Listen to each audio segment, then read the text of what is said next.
يا احمد؟ احنا في محطة قطر تل أبيب. لا استنى بس لا استنى يا احمد بس خلينا. بكلم حضرتك بصراحة. لا خلينا نتكلم معلش. نتكلم بصراحة احمد لا انت في محطة بورسعيد دلوقتي. سابقا. لا محطة بورسعيد عددكم كام؟ حوالي من 1500 ل 1700 جوه المحطة؟ واقفين جوه المحطة. طب ما علمتوا ان بعض منكم ركب القطار والقطار تحرك الى القاهرة؟ مفيش قطر اتحرك من محطة بورسعيد. احنا مش هنتحرك من المحطة غير لما نخش الماتش. يعني انتوا رافضين ان انتوا ما حدش منكم ركب القطر خالص وسافر؟ اقسم بالله ما حد ركب قطر. انتوا حوالي كام واحد يا احمد؟ اكتر من 1500 واحد واقفين دلوقتي في محطة بورسعيد. مين بيحرسكم؟ مفيش حد. في 4 ضباط جيش بس واقفين كده معانا. كل شويه يركبونا القطر ينزلونا من القطر يركبونا القطر وينزلونا من القطر بس. طب بيركبوكوا القطر عشان تسافروا وانتوا بترفضوا؟ لا هم بيركبونا القطر وبعد كده يقولوا لنا انزلوا. اقفوا استنوا. بعد كده يقولوا لنا طب اركبوا القطر دلوقتي. بعد كده يقولوا لنا لا انزلوا استنوا. فاحنا مش فاهمين اي حاجه دلوقتي. احمد الرحله انتوا اللي مطلعينها جماهير الاهلي ولا طالعين تبع النادي الاهلي؟ لا احنا جمهور الاهلي اللي مطلعها. هل انتوا اعتدتوا على الرحلات دي يعني للاسماعيليه لبورسعيد لاسكندريه لكل مكان؟ حضرتك على طول بنطلع رحلات يعني. طب قول لي برضو ارجوك بدون تجاوز من فضلك يعني ايه اسباب الازمه؟ والله العظيم انا ما اعرف.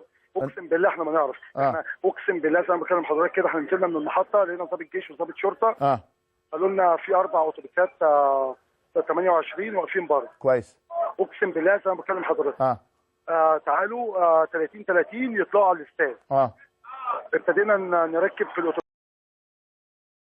كويس. بالظبط مسافه حوالي 20 متر. الاتوبيس اتحرك الى 20 متر دول كان الازاز بتاع الاتوبيس على الارض. في اكتر من 20 واحد جوه الاتوبيس. اللي دماغه مفتوحه واللي اتعور. كل ده متصور مستعد ابعته لحضرتك ما عنديش اي مشكله. ابعته طبعا هخلي الاعداد حالا يخليك تبعته. نعم. ومتصور والكاميرا كاميرا رقميه فيها التاريخ وفيها الوقت. تمام.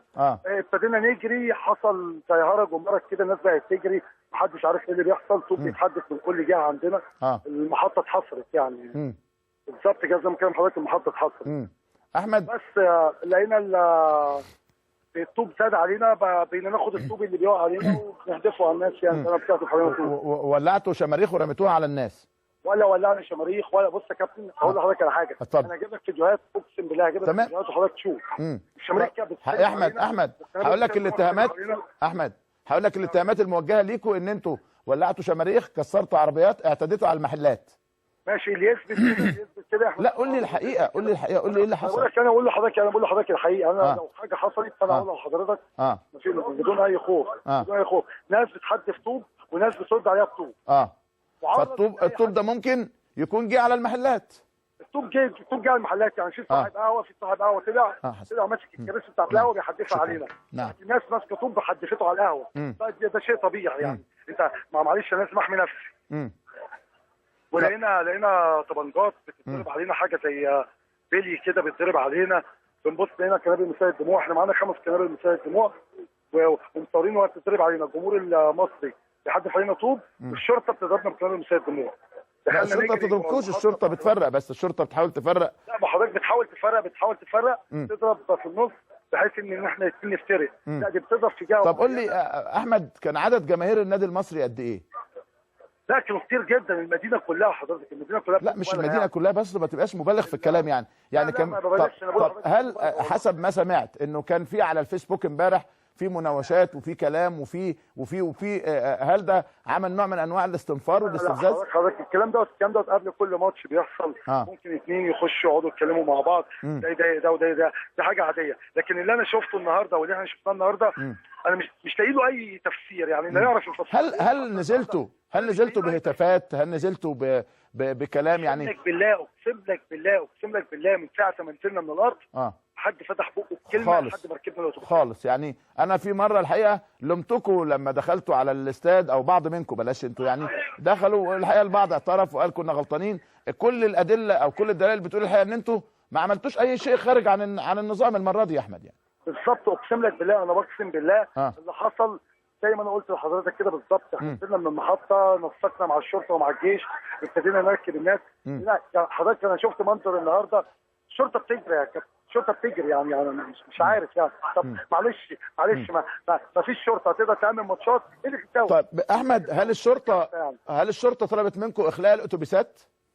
لا يا فندم الشرطه جريت والسواقين الاتوبيسات سابوا الاتوبيسات وجريوا وبقت. لا اللي عرفته او اللي اتقال لي انه الاتوبيسات اتحركت وبدات تمشي في امان وسلام، الاتوبيس الاخير اتكسر، دي معلومه صحيحه 100%. هل انتوا لا الاتوبيس هو مش اتوبيس اخير، هم كانوا 4. الاتوبيس ايه؟ 2 راحوا الاستاد، كانوا 4 اتوبيسات، 2 راحوا الاستاد و2 اتكسروا. الاثنين اللي اتكسروا دول كانوا قدام المحطه بالظبط.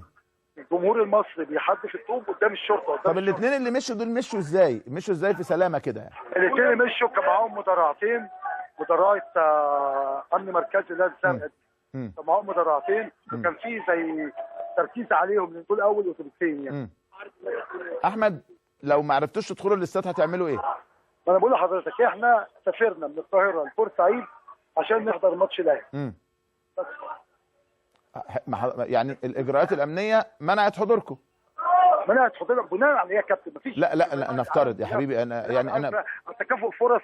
موافقك. انا قبل ما انت تدخل على الهوا، انا جمهور ده يا كابتن يا احمد انا متابع دوريات العالم كلها. قبل ما انت تدخل على الهوا قلت انا لعبت في بورسعيد 200 مره قبل كده، وجمهوري كان ما بيقلش عن 2000 3000، النهارده بقى فيه 200. لا انا اول مره تحصل لجمهور النادي الاهلي. انا مستغرب يا كابتن، انا مستغرب زي حضرتك بالظبط. اول مره يحصل كده يعني، اول مره يحصل كده. ليه ايه اللي حصل؟ في ايه؟